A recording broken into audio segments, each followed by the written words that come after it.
समझते हैं हम। ओम शांति। 2/10/2024 प्रातः मुरली। ओम शांति। बाप दादा मधुबन। मीठे बच्चे, याद में रहकर हर कर्म करो तो अनेकों को तुम्हारा साक्षात्कार होता रहेगा।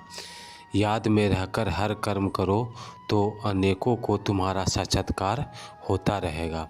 प्रश्न है, संगम युग पर किस विधि से अपने हृदय को शुद्ध पवित्र बना सकते हो? संगम युग पर किस विधि से अपने हृदय को शुद्ध पवित्र बना सकते हो? उत्तर है, याद में रहकर भोजन बनाओ और याद में खाओ तो हृदय शुद्ध हो जाएगा। संगम युग पर तुम ब्राह्मणों द्वारा बना हुआ पवित्र ब्रह्मा भोजन देवताओं को भी बहुत पसंद है। जिनको ब्रह्मा भोजन का कदर रहता है वह थाली धोकर भी पी लेते हैं। महिमा भी बहुत है। याद में बनाया हुआ भोजन खाने से ताकत मिलती है, हृदय शुद्ध हो जाता है। याद में बनाया हुआ भोजन खाने से ताकत मिलती है और हृदय शुद्ध हो जाता है। ओम शांति। संगम पर बाप आते हैं। रोज़ बच्चों को कहना पड़ता है कि रूहानी बाप रूहानी बच्चों को समझा रहे हैं। ऐसा क्यों कहते हैं? बच्चे, अपने को आत्मा समझो। बच्चों को यह याद पड़े बरोबर बेहद का बाप है। आत्माओं को पढ़ाते हैं, सर्विस के लिए भिन्न भिन्न पॉइंट पर समझाते हैं। बच्चे कहते हैं सर्विस नहीं है, हम बाहर में सर्विस कैसे करें? बाप सर्विस की युक्तियाँ तो बहुत ही सहज बतलाते हैं। बाप सर्विस की युक्तियाँ तो बहुत ही सहज बतलाते हैं। चित्र हाथ में हो, रघुनाथ का काला चित्र भी हो, गोरा भी हो, श्री कृष्ण व श्री नारायण का चित्र गोरा भी हो, काला भी हो, भले छोटे चित्र भी हो, श्री कृष्ण का इतना छोटा चित्र भी बनाते हैं। तुम मंदिर के पुजारी से पूछ सकते हो इनको काला क्यों बनाया है, जबकि असल गोरा था। तो मंदिर के पुजारी से पूछ सकते हो कि इनको काला क्यों बनाया है, जबकि असल में गोरा था। वास्तव में शरीर काला होता है ना। तुम्हारे पास बहुत अच्छे गोरे गोरे भी रहते हैं, परंतु इनको काला क्यों बनाया? यह तो तुम बच्चों को समझाया गया है। आत्मा कैसे भिन्न भिन्न नाम रूप धारण करते नीचे उतरती है। जैसे कामचिता पर चढ़ती है तब से काला बनती है। जगतनाथ व श्रीनाथ द्वारे में ढेर यात्री होते हैं। तुमको निमंत्रण भी मिलते हैं। बोलो, हम श्रीनाथ के 84 जन्मों की जीवन कहानी सुनाते हैं। भाइयों और बहनों, आकर सुनो। ऐसा भाषण और कोई तो कर न सके। तुम समझा सकते हो कि यह काला क्यों बने हैं। हर एक को पावन से पतित जरूर बनना है। देवताएं जब वाम मार्ग में गए हैं तब उन्हें काला बनाया है। कामचिता पर बैठने से आयरन एजेड बन जाते हैं। आयरन का कलर काला होता है, सोने का गोल्डन, उनको कहेंगे गोरे। अब फिर 84 जन्मों के बाद काले बनते हैं। सीढ़ी का चित्र भी जरूर हाथ में हो। सीढ़ी भी बड़ी हो तो कोई भी दूर से देख सकेंगे अच्छी रीति, और तुम समझाएंगे भारत की यह गति है। लिखा हुआ भी है उत्थान और पतन। बच्चों को सर्विस का बहुत शौक होना चाहिए। समझाना है कि यह पुरानी दुनिया, यह दुनिया का चक्र कैसे फिरता है। Golden age, silver age, copper age, फिर यह पुरुषोत्तम संगम युग भी दिखाना है। भल बहुत चित्र नहीं उठाओ, सीढ़ी का चित्र तो मुख्य है भारत के लिए। तुम समझा सकते हो। अब फिर से पतित से पावन तुम कैसे बन सकते हो? पतित पावन तो एक ही बाप है। उनको याद करने से सेकंड में जीवन मुक्ति मिलती है। तुम बच्चों को यह सारा ज्ञान है, बाकी तो सब अज्ञान नींद में सोए हुए हैं। भारत ज्ञान में था बहुत धनवान था, अभी भारत अज्ञान में है तो कितना कंगाल है। ज्ञानी मनुष्य और अज्ञानी मनुष्य होते हैं ना। देवी देवता और मनुष्य तो नामी ग्रामी है। देवताएं सतयुग त्रेता में, मनुष्य द्वापर कलयुग में। बच्चों की बुद्धि में सदैव रहना चाहिए सर्विस कैसे करें, यह वह भी समझाते रहते हैं। सीढ़ी का चित्र समझाने के लिए बहुत अच्छा है। बाप कहते हैं गृहस्थ व्यवहार में रहो, शरीर निर्वाह के लिए धंधा आदि तो करना ही है। शरीर निर्वाह के अर्थ के लिए धंधा आदि तो करना ही है। जिस्मानी विद्या भी पढ़नी है, बाकी तो टाइम मिले तो सर्विस के लिए ख्याल करना चाहिए। हम औरों का कल्याण कैसे करें, यहाँ तुम बहुतों का कल्याण नहीं कर सकते हो। यहाँ तो आते ही हो बाप की मुरली सुनने, इसमें ही जादू है। बाप को जादूगर कहते हैं ना, गाते भी हैं मुरली तेरी में है, मुरली तेरी में है जादू। तुम्हारे मुख में जो मुरली बजती है उसमें जादू है। मनुष्य देवता बन जाते हैं, ऐसा कोई जादूगर होता नहीं सिवाय बाप के। गायन भी है मनुष्य देवता किए करत न लागी बार। पुरानी दुनिया से नई दुनिया होनी जरूर है, पुरानी का विनाश भी जरूर होना है। इस समय तुम राजयोग सीखते हो तो जरूर राजा भी बनना है। अभी तुम बच्चे समझते हो 84 जन्मों के बाद फिर पहला नंबर जन्म चाहिए, क्योंकि वर्ल्ड की हिस्ट्री ज्योग्राफी रिपीट होती है। सतयुग त्रेता तो जो भी होकर गया है सो फिर रिपीट होना है ज़रूर।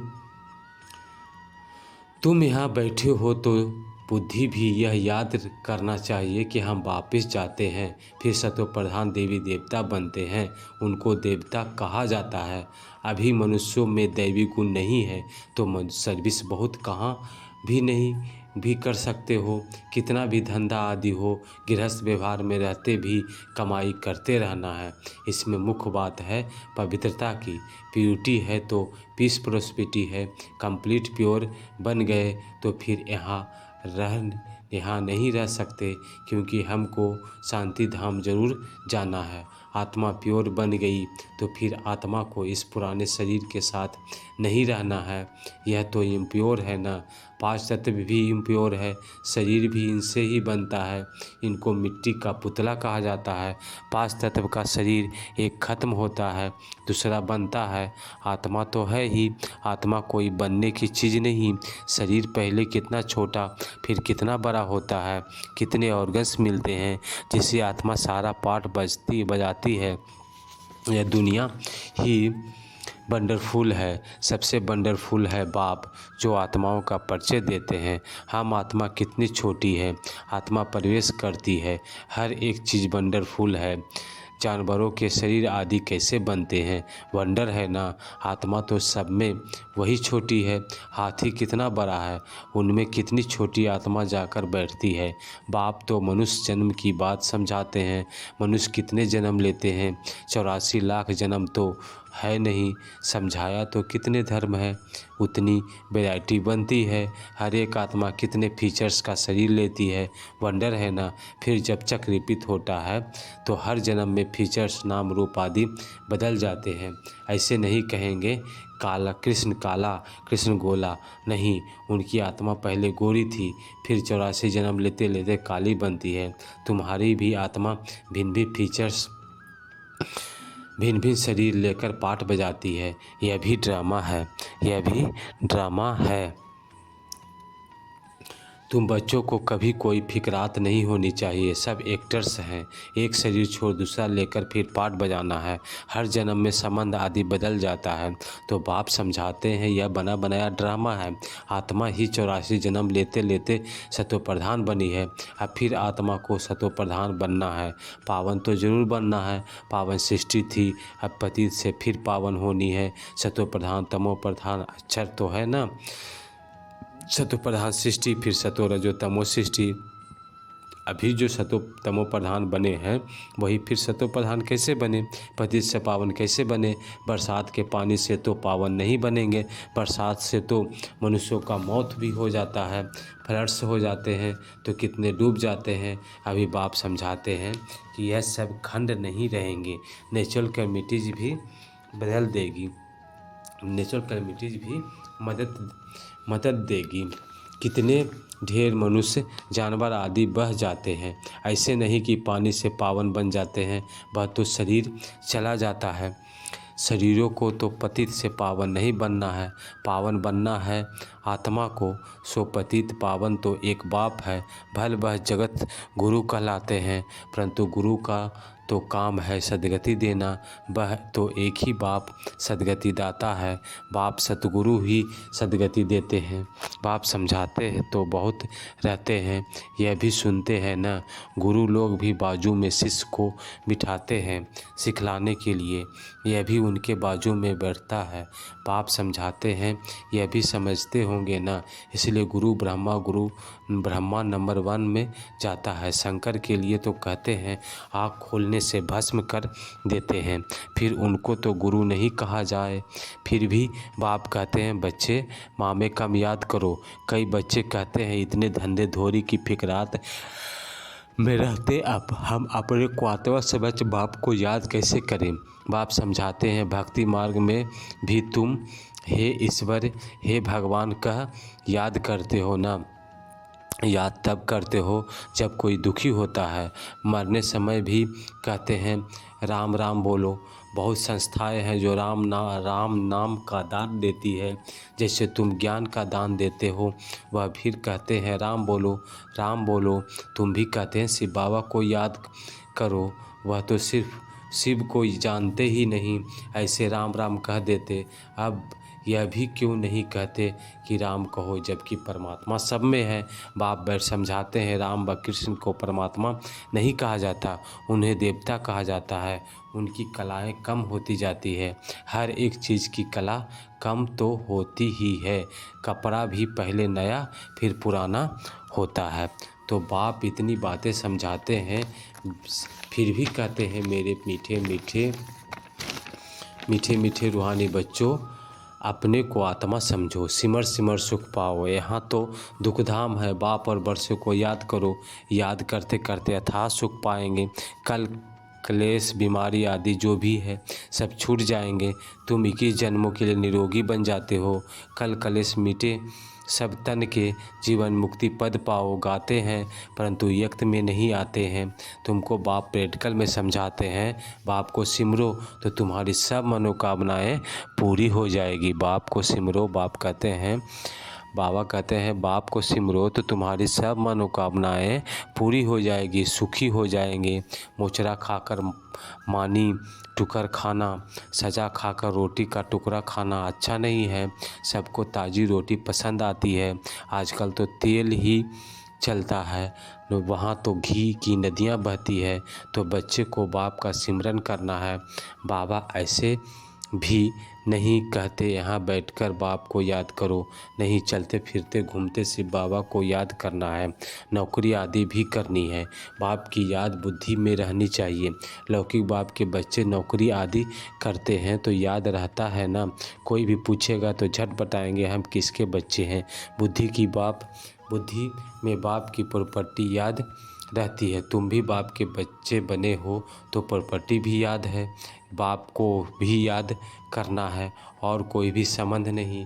आत्मा में ही सारा पाठ नूंधा हुआ है तो इमर्ज होता है। इस ब्राह्मण कुल में तुम्हारा जो कल्प पाठ चला है वही इमर्ज होता रहता है।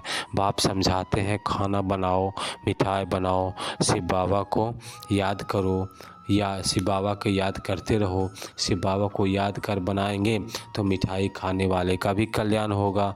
वह कहाँ साक्षात्कार भी हो सकता है, ब्रह्मा का भी साक्षात्कार हो सकता है। शुद्ध अन्न पड़ता है तो ब्रह्मा का, श्री कृष्ण का, शिव का साक्षात्कार कर सकते हैं। ब्रह्मा है यहाँ, ब्रह्मा कुमार कुमारियों का नाम तो होता है ना, बहुतों को साक्षात्कार होते रहेंगे, क्योंकि बाप को याद करते हो ना। बाप युक्तियाँ तो बहुत ही बतलाते हैं, वह मुख से राम राम बोलते रहते हैं। तुमको मुख से कुछ बोलना नहीं है, जैसे वह लोग समझते हैं वह लोग समझते हैं गुरु नानक को भोग लगा रहे हैं। तुम भी समझते हो कि हम शिव बाबा को भोग लगाने के लिए बनाते हैं। शिव बाबा को याद करते रह बनाएंगे तो बहुतों का कल्याण हो सकता है। उस भोजन में ताकत हो सक जाती है। इसलिए बाबा भोजन बनाने वाले को भी कहते हैं शिव बाबा को याद कर बनाते हो। लिखा हुआ है लिखा हुआ भी है शिव बाबा याद है। स्लोगन लिखा हुआ रहता है कि शिव बाबा याद है। याद में रहकर बनाएंगे तो खाने वालों को भी ताकत मिलेगी, हृदय शुद्ध होगा। ब्रह्मा भोजन का गायन भी है ना। ब्राह्मणों का बनाया हुआ भोजन देवताओं को भी पसंद करते हैं। यह भी शास्त्रों में है। ब्राह्मणों का भोजन बनाया हुआ खाने से बुद्धि शुद्ध हो जाती है, ताकत रहती है। ब्रह्मा भोजन भी बहुत महिमा है। ब्रह्मा भोजन का किसी को कदर रहता है। थाली धोकर भी पी लेते हैं, बहुत ऊंच समझते हैं। भोजन बिगड़ तो रह न सके, फैमन में भोजन बिगड़ मर जाते हैं। आत्मा भी भोजन बनाती है, इस ऑर्गन्स द्वारा स्वाद वह लेती है। अच्छा बुरा आत्मा ने कहा है ना, यह बहुत स्वादिष्ट है। आत्मा ताकत वाला है, आगे चल तुम उन्नति को पाते रहेंगे। यह वैसे भोजन भी तुमको ऐसा मिलता रहेगा। इसलिए बच्चों को कहते हैं शिव बाबा को याद कर भोजन बनाओ। बाप जो समझाते हैं उसको अमल में लाना चाहिए ना। तुम हो पियर घर वाले, जाते हो ससुर घर, सूक्ष्म वतन में भी आपस में मिलते हैं, भोग ले जाते हैं, देवताओं को भोग लगाते हैं ना। देवताएं आते हैं, तुम ब्राह्मण वहाँ जाते हो, वहाँ महफिल लगती है।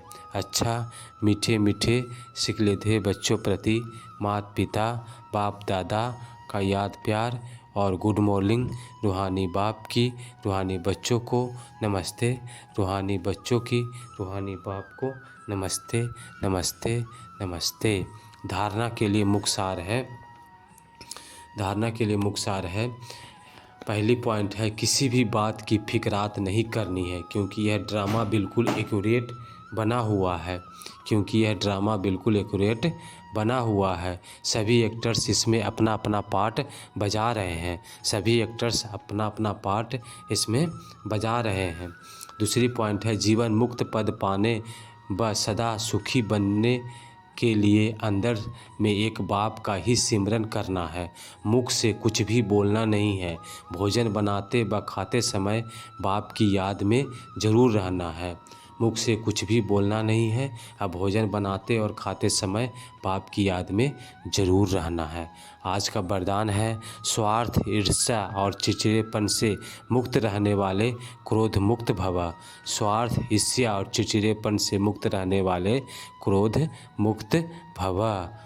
और डिटेल है वरदान का, कोई भी विचार भरे दो, सेवा के लिए स्वयं को ऑफर करो, लेकिन विचार के पीछे उस विचार को इच्छा के रूप में बदली नहीं करो। जब संकल्प इच्छा के रूप में बदलता है तब चिड़चिड़ापन आता है, लेकिन निस्वार्थ होकर विचार दो, स्वार्थ रख कर नहीं। मैंने कहा तो होना ही चाहिए, यह नहीं सोचो। ऑफर करो, क्यों क्या में नहीं आओ, नहीं तो ईर्ष्या घृणा एक एक साथी आते हैं। ईर्ष्या स्वार्थ व ईर्ष्या के कारण भी क्रोध पैदा होता है। अब इससे भी